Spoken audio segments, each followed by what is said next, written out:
penting untuk meningkatkan efektivitas pada proyek ya. Yang pertama adalah bersifat proaktif, kemudian jadi di dalam proyek itu sebaiknya kita bersifat proaktif. Jadi misalnya kalau kita menemukan hal yang kurang pas ya, walaupun belum ditanyakan, tapi kita bisa sampaikan ke dalam anggota tim, misalnya kayak ini salah deh. Jadi itu kita bersifat proaktif, kemudian begin with the end in mind. Artinya apa? Kita tuh fokusnya adalah project itu berhasil gitu ya. No matter what di belakangnya, yang penting kita itu harus berhasil. Jadi di pikiran kita itu gimana caranya project ini selesai dan berjalan dengan baik gitu ya. Bahwa nanti di belakang itu akan ada beda pendapat, akan ada konflik dan lain, itu adalah tugas kita untuk saling toleransi atau saling kerjasama. Kemudian put first thing first, artinya apa? Kita harus pintar milih prioritas. Kemudian think win-win. Nah, ini yang sulit ya. Jadi dalam proyek itu mungkin sekali kita sering debat, beda pendapat ya, ngotot-ngototan. Tapi ingat, nggak ada sebetulnya ngotot-ngototan. Jadi sebenarnya kita tuh diskusi untuk mencari solusi. Nah, ini yang susah, ini win-win ini kalau misalnya ada karakter-karakter orang yang rese ya di proyek tersebut. Jadi misalnya dia tuh nggak mau kalah gitu. Jadi nggak mau misalnya menerima saran orang atau merasa orang lain tuh nggak lebih baik dari dia lah, sehingga dia ya nggak mau aja gitu. Padahal di dalam proyek itu bukan sarana membuktikan siapa yang the best atau apa itu, bukan. Jadi proyek itu adalah sarana kita bekerja sama mencapai tujuan. Jadi bukan nunjukin gue yang paling hebat deh, pokoknya lu tuh harus nurut sama gue. Nah, nggak kayak gitu ya. Berikutnya, seek first to understand, then to be understood. Artinya apa? Pertama itu kita harus berusaha memahami orang, jangan nganggep kenapa sih dia tuh kok saya kasih tahu nggak bisa aja, nggak ngerti banget. Nah, kita nggak boleh gitu. Kita harus memahami kalau ada orang yang nggak ngerti, kita introspeksi. Apa cara saya nyampein, apa perlu saya ulang. Jadi seek first to understand. Jadi kita coba paham gitu kenapa dia nggak ngerti. Misalnya, oh mungkin bahasa saya salah, oh mungkin saya ngomongnya kecepatan atau gimana. Nah, kemudian synergize. Jadi artinya kita harus bersinergi ya. Ini udah gampang ya dipikirin. Kemudian trader, sharpen the saw. Artinya kita itu ngasah senjata. Jadi maksudnya apa? Maksudnya kita itu ngasah kelebihan, jangan ngasah kekurangan. Jadi kalau ada kelebihan harus ditonjolkan, kalau ada kekurangan ya ayo ditutupin bareng-bareng. Nah, gitu. Maksudnya bukan ditutup-tutupi ya, artinya diusahakan supaya kekurangan itu bisa dikoreksi atau diminimalisir bareng. Nah, itu ya, ini bagaimana supaya kita bisa meningkatkan effectiveness di dalam proyek. Jadi sebenarnya dalam proyek itu prinsipnya begini, katanya kita harus bisa menempatkan orang sesuai dengan kelebihannya. Misalnya ada yang jagoan programming ya disuruh ngoding gitu. Tapi begitu dia misalnya bikin dokumentasi malas ya jangan dipaksa, cari orang lain untuk bikin dokumentasi. Begitu ya. Jadi seringkali di dalam proyek itu kita tuh seorang project manager tuh bukan jagoan yang segala ngerti, enggak. Tapi kita itu punya keahlian mengeker siapa yang tepat untuk tugas tersebut gitu ya. Jadi saya seringkali begini, yang sering saya lihat nih kesalahannya biasanya kadang-kadang ya kalau project manager yang baru misalnya dia tuh selalu menonjolkan diri dia sendiri. Apa-apa harus dia yang ngomong. Kalau orang lain dia nggak percaya. Padahal nggak kayak gitu. Kalau kita biarkan anggota tim kita ngomong tuh kita nggak akan jelek reputasinya, nggak akan dibilang gimana sih project manajernya nggak ngerti ya, yang kok yang ngomong anggota timnya enggak gitu ya.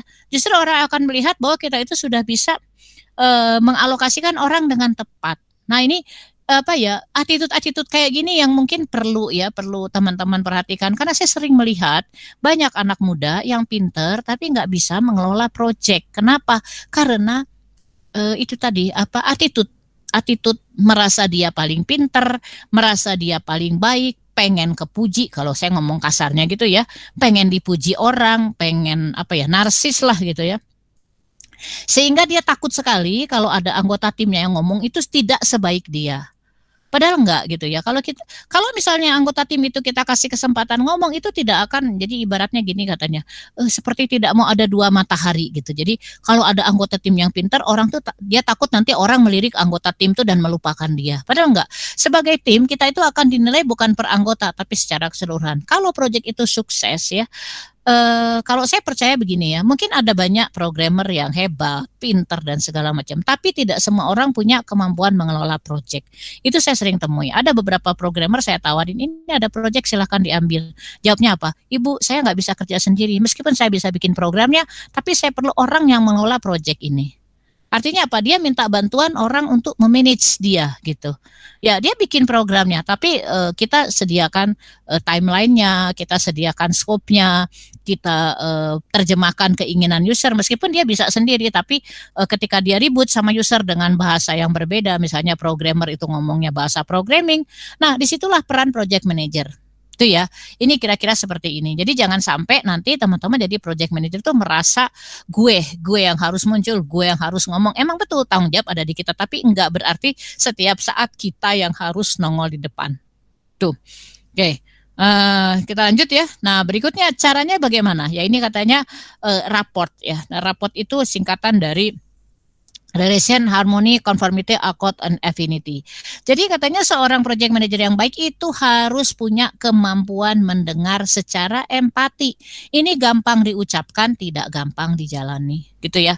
Jadi contohnya beginilah, saya beberapa kali menemukan orang yang super duper egois, gitu ya. Jadi dia nyuruh orang, dia ngontrol orang, tetapi dia sendiri tidak mengerjakan dan ketika dia dikontrol balik dia marah gitu ya. Itu udah sama sekali nggak bisa sebagai project manager gitu kan. Aduh, ini gimana gitu ya. Kebetulan dia jadi project manager, jadi kita anggota timnya juga jengkel gitu kan. Mungkin aja dia merasa lebih hebat, lebih pintar, tapi tidak berarti dia bisa bekerja sendiri. Jadi kita harus menyadari bahwa keberhasilan project kita tergantung dari anggota tim. Oleh karena itu kita harus memelihara baik-baik nih hubungan dengan anggota tim. Kalau ada masalah kita sampaikan, kita bicarakan pelan-pelan, tidak apa ya, tidak dipilihlah bahasa yang bagus, jangan sampai orang itu merasa disepelekan, direndahkan dan lain-lain. Nah, itu ya. Itu namanya empatik. Nah, sebelum kita bisa berkomunikasi dengan yang lain, maka kita harus bercermin. Kita itu mau nggak digituin sama orang gitu ya? Mau nggak orang tuh ngomong seenaknya ke kita misalnya, gimana sih yang dibikin ini kok acak-acakan gini? Nah, misalnya gimana sih yang dibikin ini gayanya koboi, nggak standar. Nah, mau nggak kita kerjaan kita dibilangin kayak gitu? Nah, kalau kita nggak mau ya mungkin kita akan memilih ya kalimat misalnya, ini udah bagus sekali yang dibikin ini. Tapi mungkin boleh ya nanti pelan-pelan dicocokkan karena saya jadi ketika kita bicara sama rekan itu jangan maunya kita. Kalau maunya kita kan orang akan ih siapa dia gitu ya. Jadi kita bilang ini saya khawatir nanti usernya mengecek. Nah, jadi kita bisa bicara seperti itu. Soalnya kemarin tuh kayaknya usernya refernya ke sana deh. Misalnya, coba deh yang sudah dibikin tadi disesuaikan dengan standar itu, karena kemarin kalau kita lihat di kontraknya mintanya kayak begitu dan kemarin itu ada user yang kayaknya teliti. Nah, itu biasanya lebih efektif daripada kita langsung mencerca atau menyalah-nyalahkan yang sudah dia bikin tanpa pertama kita nunjukin sendiri contohnya gimana, kedua reasonnya adalah karena maunya kita, gitu ya. Itu ya yang apa yang bahasa aja soal bahasa. Nah, ini ya. Jadi katanya kenapa nih? Karena orang IT ini kadang-kadang sangat rendah skill communication-nya dan tidak apa ya kurang empati. Ini sering sekali. Jadi banyak user yang ogah gitu ya di apa berhadapan sama orang IT karena katanya orang IT itu sombong.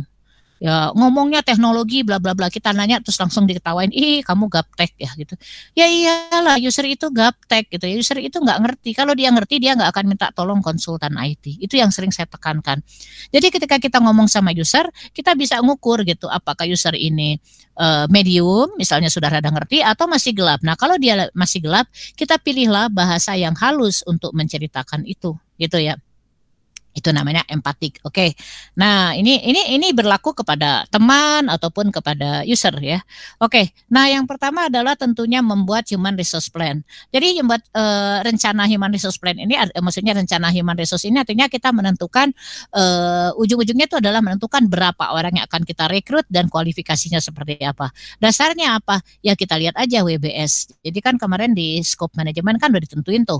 Misalnya kita pengen bikin web sekolah, turunannya apa? Misalnya create database, misalnya desain interface atau apalah. Nah, di situ kita lihat untuk desain interface-nya kita perlu berapa orang, misalnya 2 orang dengan posisi sebagai misalnya programmer, misalnya seperti itu. Nah, terus kemudian kita tentukan lah ya siapa aja, maksudnya bukan namanya, tapi peranannya programmer 2 orang, misalnya analis 1 orang, technical writer 1 orang. Terus tugasnya ngapain? Programmer tugasnya ABC misalnya. Kemudian nanti programmer ini lapornya ke siapa? Ke kita atau kita akan tunjuk 1 lead programmer untuk mengkoordinir. Nah itu ya. Oke, nah di sini contoh struktur organisasi project. Di sini kan ada macam-macam ya. Ada yang modelnya kayak begini, ada yang apa harusnya. Itu ngapain? Jadi harus jelas. Kamu bantu-bantu menyiapkan dokumen. Jadi biasanya ada kontrak. Nah, di kontrak itu dituliskan kita harus ngapain. Misalnya, bikin dokumen, melakukan analisis ini, membuat laporan ini. Jadi itu jelas, gitu ya. Nah, di situ harus dikerjakan berapa lama dan timelinenya. Maksudnya kapan itu, misalnya bulan pertama harus ngapain. Nah, itu kita siapkan sebelum nentuin siapa orangnya. Nah, kita bisa tentukan juga apakah beban yang dimiliki atau maksudnya bukan beban, jadi responsibility assignment matrix ini kira-kira pekerjaan itu akan ditugaskan kepada siapa. Jadi contoh misalnya sistem engineering itu akan ngurusin pekerjaan 111, pekerjaan 113, pekerjaan 115, misal begitu ya.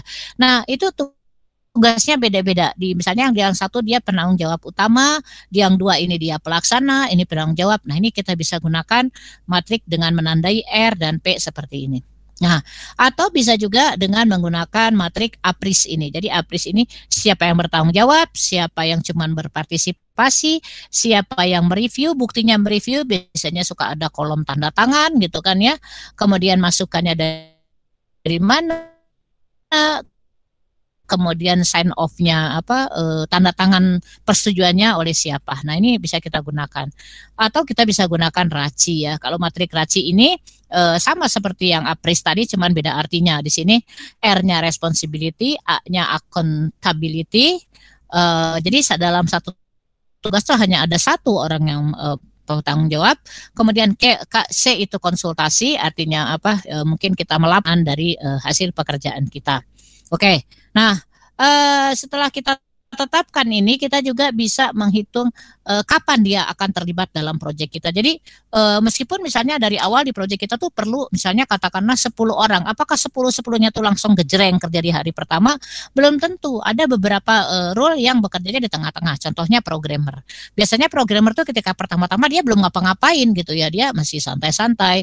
Ya kecuali kalau ketika proyek dimulai kita sudah punya desain. Kan biasanya kalau proyek dimulai kita masih mikir-mikir mau bikin apa, kita ngobrol-ngobrol dulu, wawancara dulu. Nah, oleh karena itu kita akan memikirkan kira-kira kita butuh programmer kapan, misalnya dari 3 bulan itu pas bulan kedua, seperti itu ya.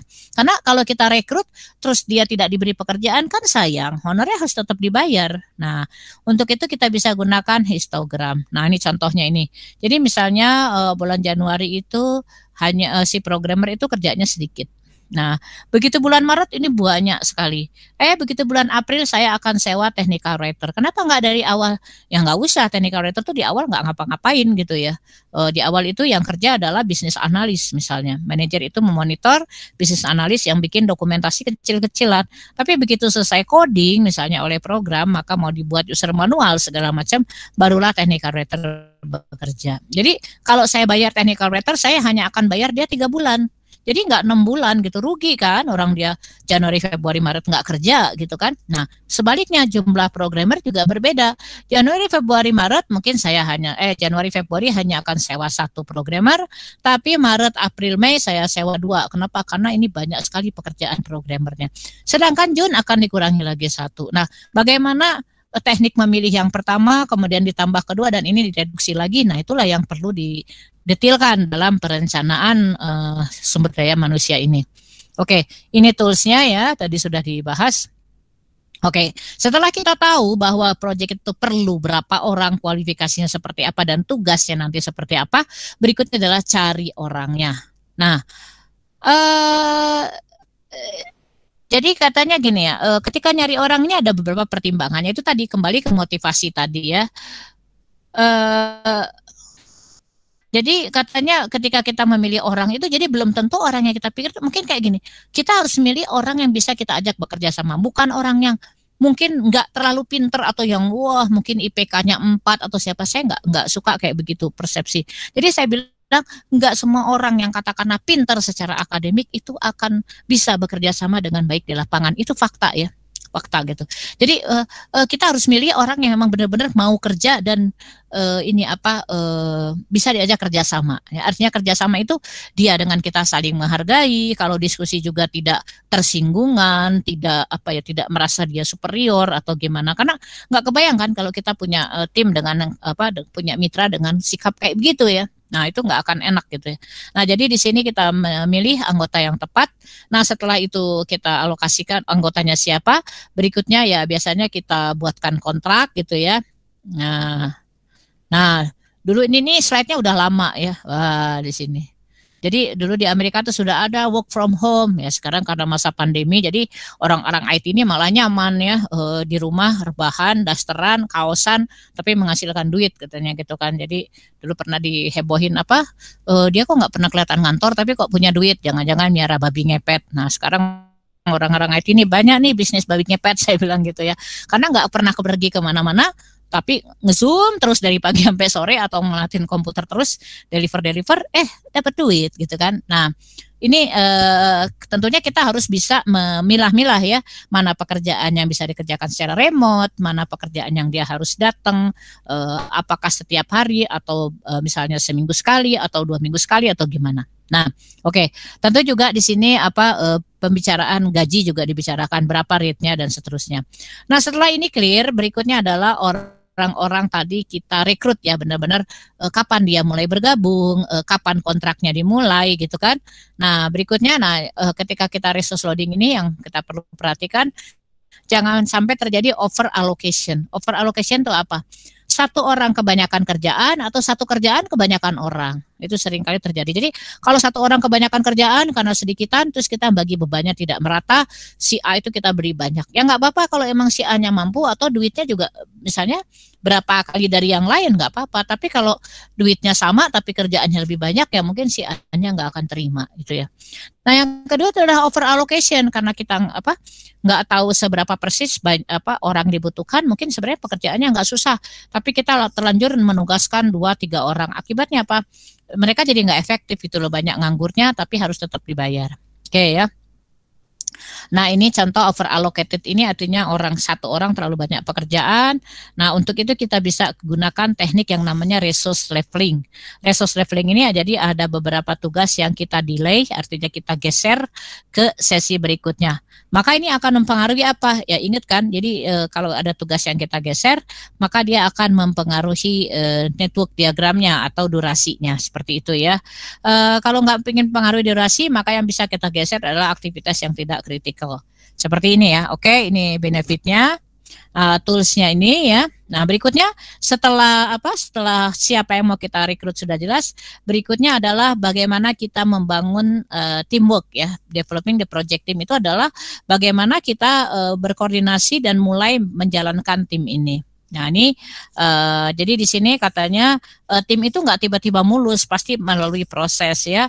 Yang pertama adalah forming ya, baru dibentuk, kita kick off meeting, pelarak-pelirik, baru kenalan siapa sih dia. Kalau belum kenal, kalau sudah kenal, ketemu lo lagi, misalnya seperti itu ya. Nah itu kemudian berikutnya storming. Storming itu artinya ya namanya juga baru ya. Mungkin si A belum tahu si B itu pengen tahu si C atau dengan kerjaan dia juga baru kenalan tentang subjek yang dibahas juga dia baru tahu, yaitu storming. Nah berikutnya norming, ketika dia sudah bisa menyesuaikan diri dan berjalan dengan lancar, misalnya norming.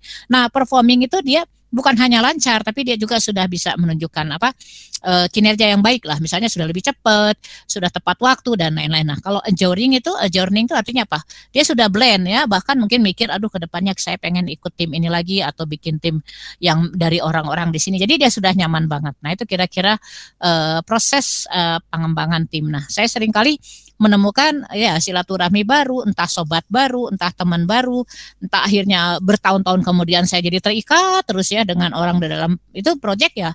Rata-rata dari project gitu. Jadi misalnya di project A saya punya teman X ya. Project selesai saya dengan teman X itu terus bikin project baru lagi, bikin project baru lagi. Jadi bayangkan kalau kita bisa misalnya dalam satu project itu ada berlima. Nah, kita punya hubungan baik dengan lima-limanya, setelah project selesai mungkin A, B, C, D teman kita itu masing-masing punya project baru. Nah, ada kemungkinan mereka itu akan ngajak kita juga karena kemarin mereka cocok, senang. Artinya apa? Network kita bertambah, peluang rezeki juga bertambah. Seperti itu ya. Nah, itu yang penting ya. Oke, nah berikutnya adalah bagaimana cara kita bisa membentuk proyek yang bagus, yaitu dengan training. Ya, jadi dengan training itu artinya kita bisa memahami, termasuk memahami konflik antar anggota. Kayaknya si A sama si B suka ribut nih. Ya udah, gimana caranya? Mungkin kalau kayak gitu saya ngomong ke si A dengan si B itu nggak barengan gitu ya. Karena kalau barengan nih dua orang pasti rebut melulu. Nah itu cara apa strategi yang harus kita terapkan dalam mengelola tim ya. Jadi biasanya ada misalnya kita ajak kumpul-kumpul non formal, misalnya makan bareng, apalah kongko bareng kayak gitu ya. Nah, di sini katanya orang tuh ada macam-macam, katanya ada ekstrovert, introvert, ada sensasi, ada thinking, feeling. Ada yang apa-apa dipikirin kepanjangan, ada yang dikit-dikit tersinggung gitu ya, ada yang judgmental jadi dikit-dikit langsung ngejudge, pasti dia nggak suka, itu namanya judgment ya. Ada yang orang itu apa-apa itu berdasarkan persepsi. Nah ini ya, oke. Nah berikutnya style orang juga beda-beda. Ada yang modelnya dalam berinteraksi dengan yang lain itu ada yang senang ngatur, ada yang ekspresif ya, ada yang dikit-dikit analitik, jadi dia selalu menganalisis keadaan. Kemudian ada yang amiable, itu ya bodo amat lah kayak gitu ya. Nah, kemudian berikutnya ada this profile ini jadi ini ada apa ya, social style dan this ya. Jadi di sini ada singkatan dari 3, dominan, influence, steadiness, dan compliance. Nah, di sini katanya orang yang berada di dalam kuadran yang opposite ya, yang berlawanan itu biasanya saling mengerti satu sama lain. Jadi kalau dia sama-sama, contohnya misalnya dia sama-sama dominan, ya nggak bisa gitu kan. Jadi kalau yang satu dominan, mungkin yang lain steadiness gitu kan. Nah, ini kira-kira seperti ini. Jadi misalnya steadiness itu compliant itu misalnya dengan influence kayak gitu. Jadi kita dalam tim itu punya kelebihan masing-masing dan kita terapkan sesuai dengan potensinya. Nah, berikutnya yang membuat tim itu semangat juga adalah reward and recognition. Yaitu tadi reward itu jadi misalnya kita berikan satu bonus misalnya, atau karena kita menyadari kerjaan kamu lebih banyak, oke deh saya tambah, misalnya itu akan ada berupa reward. Atau reward itu recognition itu misalnya contohnya kita berikan dia kesempatan presentasi sendiri misalnya. Itu akan misalnya kalau dia baru itu dia akan merasa tersanjung dan merasa dipercaya. Waduh, saya sudah biasanya yang presentasi project manager. Nah, sekarang dia merasa punya tanggung jawab, dia merasa harus mempersiapkan materi dengan sebaik-baiknya karena terkait sama reputasi timnya. Nah, maka ujung-ujungnya dia akan merasa direkognisi gitu ya, karena seolah-olah diberikan panggung gitu ya. Oke, ini ITTO-nya. Kemudian berikutnya yang terakhir adalah managing project. Nah, intinya managing project itu gampang ya. Managing project itu adalah bagaimana kita berkomunikasi. Ini gampang diceritakan, bukan berarti gampang dikerjakan ya. Jadi dalam project manajemen itu seringkali si project manager harus mengambil banyak keputusan. Pertama ya, kalau ada perubahan. Kedua, kalau ada koreksi. Ketiga, kalau ada update terhadap jadwal organisasi, misalnya ada tim yang keluar, ada orang baru masuk atau dan sebagainya. Nah, maka hal itu harus disampaikan dengan baik ya. Terus kita juga melihat dampak dari perubahan tersebut. Caranya dengan melakukan observasi ya. Tentunya conversation itu artinya kita ajak ngobrol gitu ya. Terus juga bisa kita lihat dari isu log ya. Kemudian yang terakhir ini yang susah, interpersonal skill. Jadi bagaimana kita berinteraksi satu persatu dengan orang-orang dalam anggota tim tadi. Nah, di sini ada beberapa nasihat, katanya tips pada tim ya, terhadap tim. Jadi kalau kita sebagai project manager, bagaimana sikap kita sebaiknya terhadap tim. Yang pertama adalah sabar dan ramah terhadap tim kita. Jadi kita nggak boleh merasa arogan karena ditunjuk sebagai project manager terus ngomongnya kasar atau gimana, itu nggak boleh. Jadi kita harus sabar. Jadi ketika dia belum, oke, sabar. Ketika minggu kedua belum, ya mungkin kita ingatkan dengan bahasa yang baik sambil bersabar dan seterusnya. Terus kemudian fokus kepada masalah, bukan cari kesalahan. Jadi ini yang sering kali. Jadi ada beberapa orang yang karakternya kurang baik tuh, yang dia tuh senang nunjukin kesalahan. Dia tuh kan salah, ini mana, ini nggak benar. Tapi dia nggak mencari problemnya. Dia mendefinisikan masalah juga nggak bisa. Ini masalahnya apa gitu kan? belum tentu yang orang tulis itu misalnya katakanlah kurang tepat, belum tentu itu masalah. Mungkin ada masalah lain yang lebih kritikal gitu. Jadi fokuslah kepada masalah. Kemudian yang ketiga adalah meeting secara reguler. Misalnya ya kita dalam meeting itu ya kita jangan apa ya, jangan nuntut orang tapi kita sendiri ternyata nggak punya hasil. Jadi kita bilang seminggu kemarin saya sudah mengerjakan ini. Nah, kira-kira kerjaan kamu mana? Nah, itu kan orang tuh akan merasa fair. Oh ya, dia juga udah kerja, masa saya nggak bikin sesuatu sih? Nah, gitu kan. Kemudian berikutnya apa ya? Takes time lah. Jadi membentuk tim yang kompak itu pasti perlu waktu. Makanya yang tadi jadi kayak apa storming, kemudian adjusting, normalization, itu perlu. Jadi bagaimana kita secara bertahap membentuk tim yang baik. Nah, kemudian jangan gede-gede anggotanya karena kalau makin gede akan pusing mengelolanya. Nah, berikutnya lakukanlah beberapa aktivitas sosial ya. Contohnya misalnya makan bareng supaya orang-orang dalam tim ini jadi tahu satu sama lain ya. Kalau sekarang zaman pandemi mungkin ngumpul agak susah gitu ya. Tapi mungkin kita bisa sebelum Zoom formal kita ngobrol-ngobrol dulu. Kita tanya gimana kabarnya. Kemarin katanya mau nikah ya misalnya gitu-gitu. Oh, sekarang tinggal di mana? Obrolan-obrolan non formal seperti itu akan saling mendekatkan. Kemudian tekankan kepada identitas tim. Jadi ketika presentasi dan sebagainya kepada luar itu kita bahasanya bukan saya, bukan aku, tapi kami.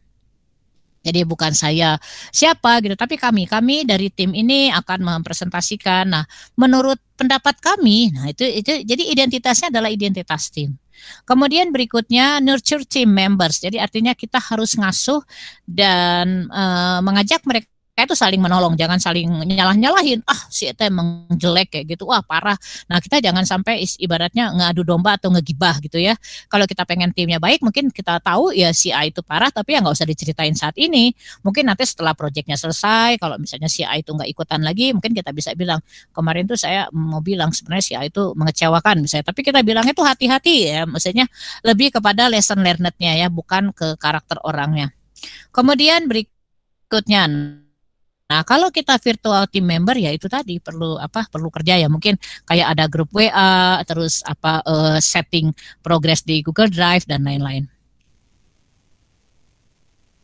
Ya, di sini kata jadi kurang baik. Pertama kita saling curiga. Aduh, gue curiga kayaknya honor gue nggak dibayar penuh.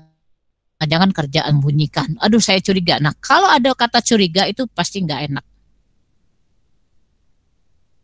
Jadi dalam tim itu harus saling percaya gitu ya. Terus yang kedua takut konflik. Nah ini juga ini. Jadi konflik itu biasa aja. Beda pendapat itu biasa. Jangan takut. Tapi beda pendapat tadi dicari solusi dan solusinya itu bukan gue yang paling benar. Itu tidak win-win solution. Jadi kalau win-win solution tuh ya oke, saya benerin ini, kamu benerin situ ya. Bahasanya juga harus disampaikan baik-baik. Jangan memaksakan bahasa kita kepada orang gitu ya. Nah, kemudian berikutnya lack of commitment. Emang nggak ada komitmen. Kita lihat dia suruh dikerjain seminggu, pas seminggu belum ada hasil. Udah kita kasih ya udah nanti tolong ya dibantu minggu depan nggak ada hasil. Berarti dia nggak komit gitu. Kalau nggak komit ya udah bubar aja gitu kan ya. Kemudian avoidance of accountability, nggak mau bertanggung jawab. Nah ini ya. Jadi misalnya itu kemarin ada yang salah, mohon dibenerin, ternyata dia diam aja nggak ada inisiatif. Aduh maaf, nggak bisa sibuk loh kan komit gitu ya, nggak mau tanggung jawab gitu. Nah kemudian inattention to result, jadi nggak niat menyelesaikan proyek. Nah ini susah. Nah kalau ada 4 ini ya 5 ini maka biasanya tim kita itu jadi kurang enak lah gitu ya. Oke, ini prinsipnya itu aja. Ya ini software ya, bisa pakai software. Jadi sebenarnya softwarenya itu ya kayak tadi itu juga bisa pakai Microsoft Project ya untuk memindah-mindahkan jam, alokasi dan lain-lain. Oke, ini benefitnya. Oke ya. Nah, jadi inilah kurang lebih hal-hal yang harus diperhatikan dalam mengelola tim ya atau sumber daya dalam proyek kita. Jadi tadi prosesnya adalah bikin rencana tadi kita tentukan peran-perannya sebagai apa saja, misalnya sebagai project manager, sebagai sistem analis, sebagai UX engineer, sebagai programmer, sebagai DBA atau apapun. Nah, kemudian berikutnya siapa orangnya, Nah, jadi kalau nomor 1 itu apa saja kerjaannya, yang nomor 2 ini siapakah orangnya. Nah, yang ketiga setelah kita dapat orangnya, bagaimana orang-orang tersebut bisa bekerja sama dengan baik. Kemudian yang 4, kalau mereka sudah bekerja dengan baik atau jalan dengan lancar, bagaimana kita memonitor hasil pekerjaannya supaya tujuan dari pembuatan proyek ini tercapai. Nah, itu saja sekilas tentang project team. Jadi ini betul-betul apa ya, tidak ada rumus di sini. Jadi betul-betul lebih mengandalkan kepada soft skill kita dalam memahami teman-teman kita di dalam tim. Dan ini biasanya memang perlu waktu. Tapi kalau teman-teman yang sekarang sudah aktif dalam organisasi, rajin ikut kepanitiaan ini tuh, saya pikir pasti lebih mudah ya memahami ini. Karena communication skill itu satu hal yang sangat penting. Itu aja barangkali materi dari saya. Silakan kalau ada yang mau ditanyakan.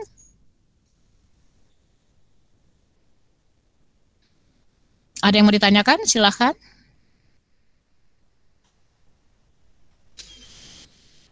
Kalau tidak ada yang mau ditanyakan, mungkin boleh dinyalakan dulu kameranya. Saya akan merekap untuk absen dulu.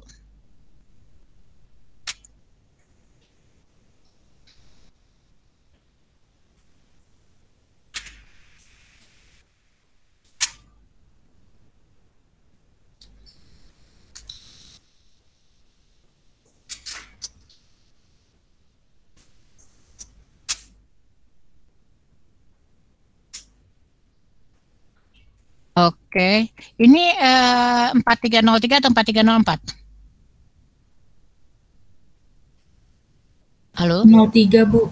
03. Oke. Saya berarti tadi yang pertama salah simpan, maaf. Sebentar ya.